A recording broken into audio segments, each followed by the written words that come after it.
It's Monday, September 14th, and this is now on HNN. Thank you for asking. I'm feeling fine. Lieutenant Governor Josh Green remains in quarantine after testing positive for COVID-19. Door shut, and I'm here, and they have this little pink cart that they roll down the hallway when I need food. Just because it's only a Cat 1, it doesn't mean that it cannot be catastrophic. The Gulf Coast is getting ready as Sally takes aim. I'm Skyler Henry in New Orleans as the region hunkers down. Well, the exciting thing about this is here on Earth, we find this gas only produced by life forms. These stories, plus a Mauna Kea telescope, detects signs of extraterrestrial life floating around Venus. Essentially, it's bug farts. Coming up on This Is Now.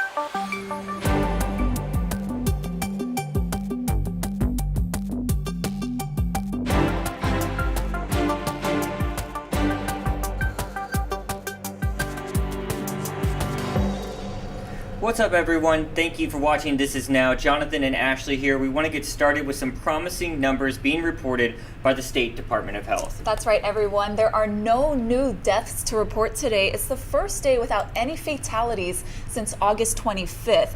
There are 80 new COVID-19 cases today, though. The county breakdown shows 70 are on Oahu, 7 are on the Big Island, and 3 are on Maui. Meanwhile, Lieutenant Governor Josh Green remains in isolation after he tested positive for COVID. We spoke to him earlier, and he provided us this update. I'm feeling fine. I wouldn't say I'm feeling nothing. I had some pretty serious fatigue over the weekend. It started with me coming off of a long 3-day ER shift, and then Wednesday I felt really wiped out, but that's common for me. I did crash and sleep for a long time. On Friday morning, we found out that one of my security detail got a positive test. He went and tested when we got back because he wasn't feeling well. And the moment we heard he was positive, we all isolated and quarantined. I got a test right away, and by evening, got the result. About 5:30 on Friday, got the result that I was positive, told my family, and I actually walked home just because I didn't want to be back in the car with anybody, including my other security guys. Didn't want to expose anyone, and have since been in my 9-year-old's bedroom, hanging out, doing work, watching. I watched a whole season of Cobra Kai.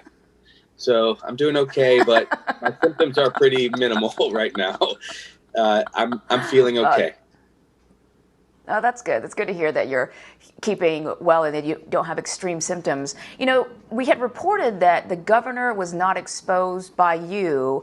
I'm just curious if that's true, and also if you think that any other high-level government employees may have been exposed. Great question. No one at all, because the way we've been doing meetings, and it's for this purpose exactly, is through Zoom meetings or Microsoft Teams meetings. So the only other people that were considered exposed or even close contacts were my staff, all of whom have tested negative so far, all of them. The only people that tested positive in government that were associated with me were the 2 security gentlemen, who are great guys. I don't blame them at all. But I haven't been in the same physical space as the governor or the attorney general or General Hara or anyone whatsoever. We've been in constant meetings, or the mayors, because that's the way we do it now. It's all done virtually online. You know, knowing that you tested positive now and then looking back, I mean, including your security detail, who you say you believe you got your virus from, was there a point where maybe you were lax at some point? I mean, you're only human, that maybe you guys didn't have your mask on, or maybe you guys were together for a long period of time in a confined space? Well, yes, I would say that is correct. Confined in a small space, but by necessity. The time I caught it was between 6 and 7 in the morning, 6 and 8 in the morning, on Saturday, almost certain, because we had to be in the car to drive from Kona Airport up to Hawaii, which is an hour and 5-minute drive. That's absolutely when I caught it. We're almost 100% certain, and it's very unusual we can be this certain, but we followed all the rules. So I had a negative test, nasopharyngeal test, 3 days before my shift, appropriately, so that we knew I was negative going to work. That's what we're doing for healthcare providers these days at the hospital. So I got my negative test. Then we were wearing masks in the car, except for perhaps when we were sipping a coffee, right? Which is what, that's human. But We were in the car, and we actually were wearing masks in that car, but one of the gentlemen was coughing some. He has a chronic cough, and we didn't make much of it. He was coughing into his mask, behind his mask. But it does show you that if you have to be in a long car ride with somebody where you're, of course, within 6 feet, that's a high risk. So that's why one of the lessons is close contact in enclosed spaces, closed rooms is at highest risk. And you want to avoid that if at all possible. I couldn't avoid that. I'm an essential worker in 2 different ways, I guess, as a lieutenant governor and as an emergency room physician.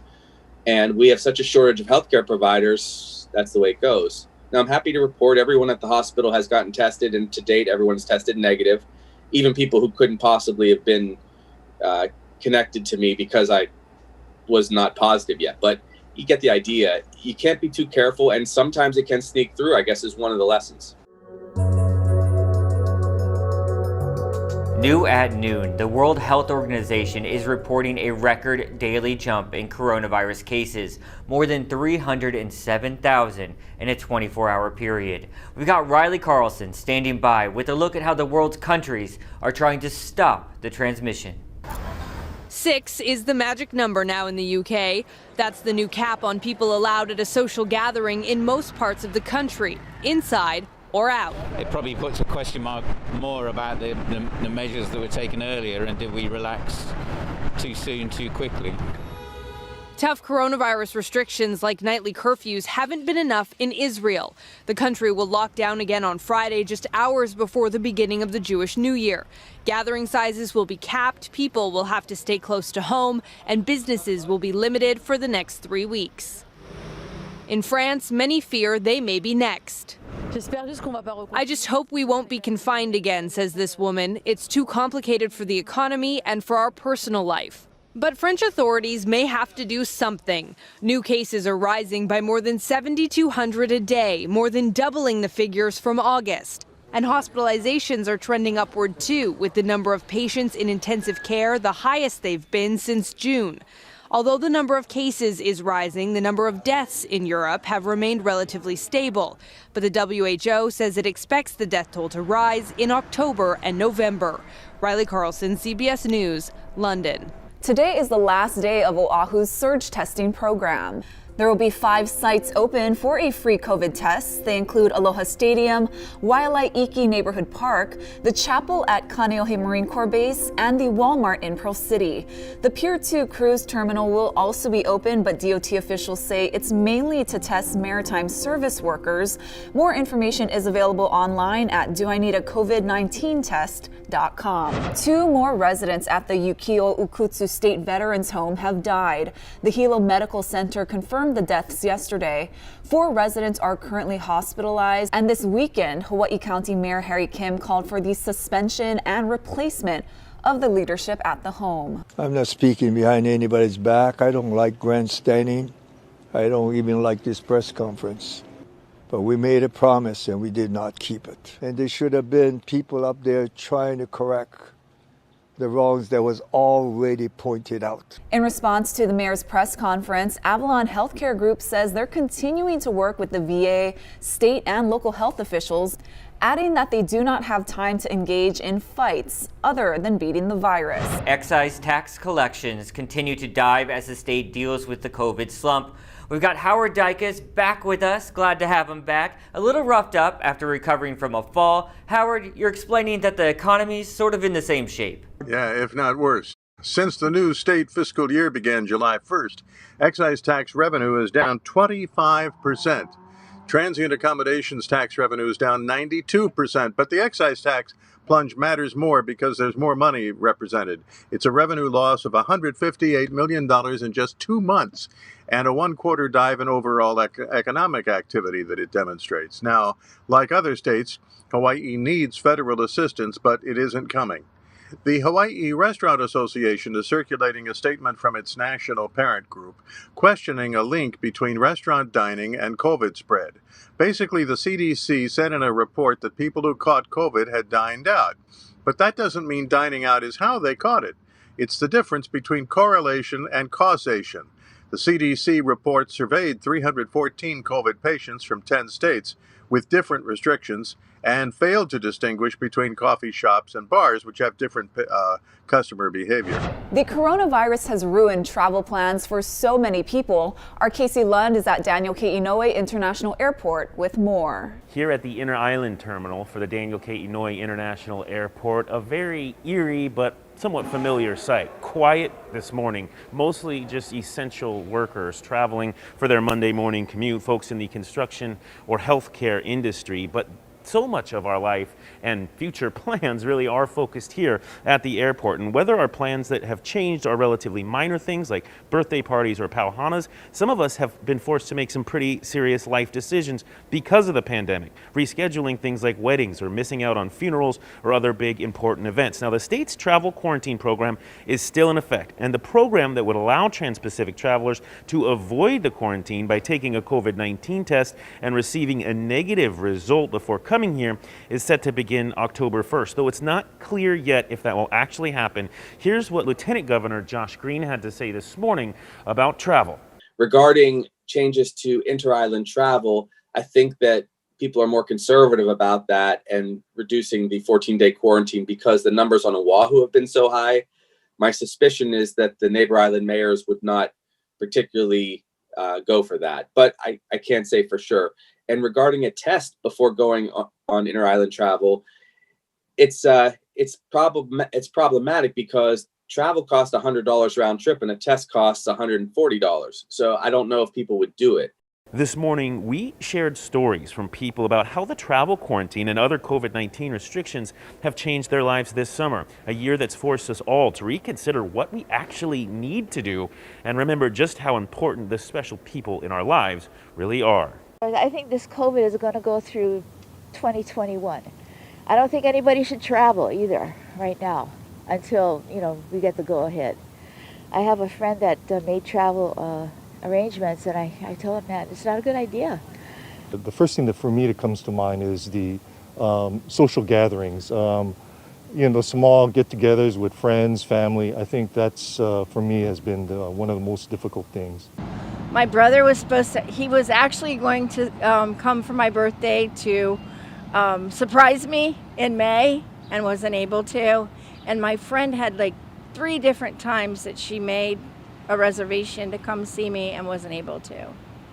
So because of the 14-day quarantine. As we wait to hear more official information from the state of Hawaii about trans-Pacific travel and inter-island travel, the hotel and tourism industry is asking that the state give them a decent heads up so they can plan to bring back more people and get their facilities ready.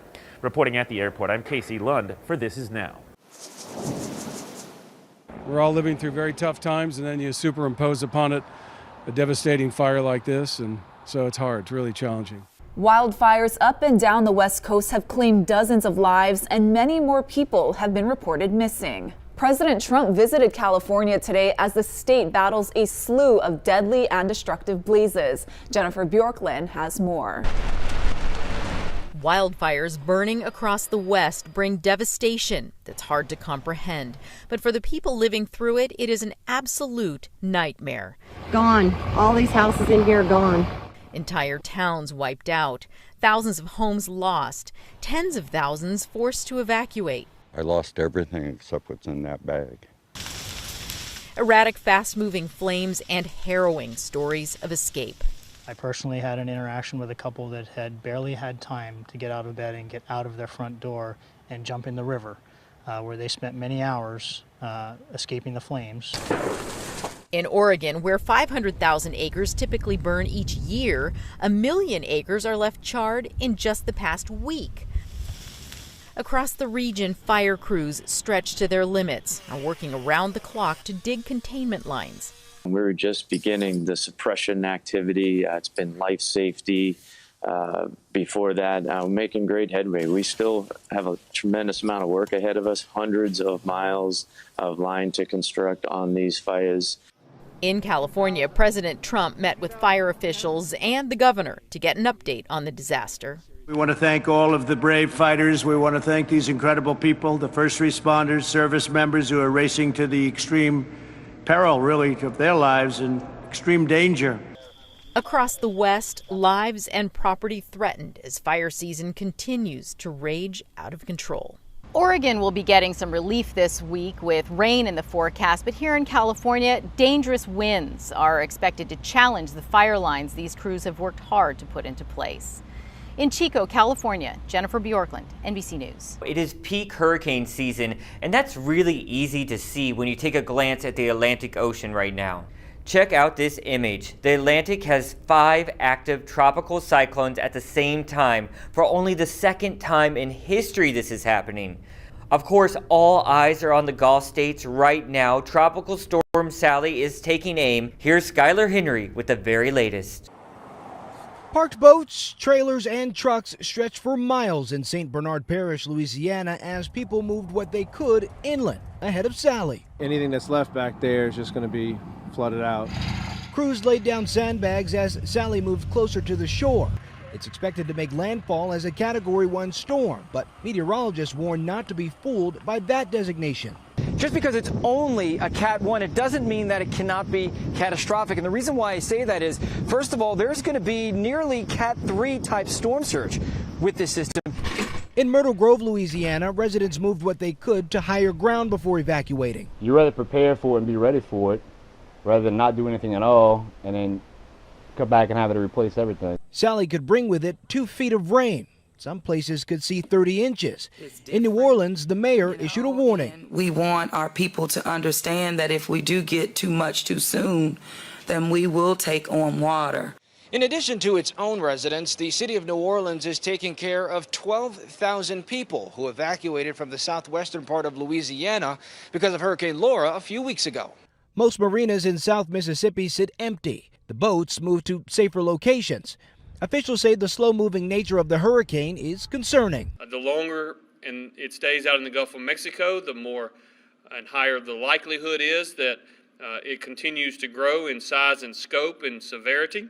And as people in Biloxi prepared for Sally, they're aware that additional storms are brewing in the Atlantic. Skylar Henry, CBS News, New Orleans. All right, I want to take you to a live picture now. This is San Francisco. We were talking about those wildfires there. Look, you can still see that haze. We've sort of been monitoring this live picture throughout the last days here on This Is Now, but definitely still smoke-filled haze there in that area. And then, hold on one second, and I'm going to pull up Santa Rosa County in Florida. Here we go. You can see that is what is being caused there by Sally. Got some surf kicking up there. Doesn't look too bad as far as the wind and the rain yet, but again, that's Santa Rosa County, Florida there. We are monitoring Sally here at This Is Now and HNN, and we're going to have the very latest for you coming up today at 4 on KHNL. Here's Guy Hoggy with a look at our weather. Aloha on this Monday. The mostly dry trade wind weather continues. You can see upstream moisture minimal. We'll likely get a few overnight and early morning showers, mainly for those windward areas. That's what we had this morning, and that's likely to continue over the next several days. Leeward side's not going to get much of that because the trade winds will run on the slow side, mostly under 15 miles an hour. Of course, over in Kona, they won't get the trade wind, so it's going to be hot and steamy down there. And the surf's going to be minimal. We got a little bit of a pulse due into South Shores tomorrow, but overall, we're expecting 3 feet or less everywhere. The thing about the ocean is you got to watch out for some nuisance flooding due to afternoon extreme high tides. So we're going to see more of the beautiful, mostly dry weather for much of the week. We could see a slight increase in trade winds coming in on Friday. Keep it here on Hawaii News Now. We'll have all your severe weather updates. For years and years, astronomers have been scoring space for any signs of extraterrestrial life. Now they have found a hint of it in the clouds of Venus. For more on this, we talked to Jessica Dempsey, the Deputy Director of the James Clerk Maxwell Telescope. What we've actually discovered is a very rare gas called phosphine. And this is a very stinky, very noxious, poisonous gas. However, the exciting thing about this is here on Earth, we find this gas only produced by life forms. It's a biological process here on Earth. And we did not expect to see this in these clouds above the Venus surface. So that is what we're coming here to present today. These are actually going to be anaerobic microbes in our planet. That's what we know. So these are very, very tiny little microbes, and they're a waste product. Essentially, it's bug farts. And that's exactly, these things are very, very tiny, very simple. Now, we're not saying that we've definitely detected life like this on Venus. So we found this gas. We were not expecting it to find it there. And these clouds are very temperate, even though they're temperatures which we'd expect to find here. They're mostly made of sulfuric acid. So if there is life in these clouds, it's definitely not like life that we know and understand here. No life we know here on Earth would be able to survive in these conditions. But it does open an intriguing possibility. All right, I saw the internet was talking about this next story, and it's somewhat of a bummer. Some of our favorite holiday traditions are obviously going to look a little different this year. One of those now being announced, a little different, Macy's Thanksgiving Day Parade. For obvious reasons, the mayor announced today that spectators will not be allowed to watch live along the streets there in New York for the 94th annual parade.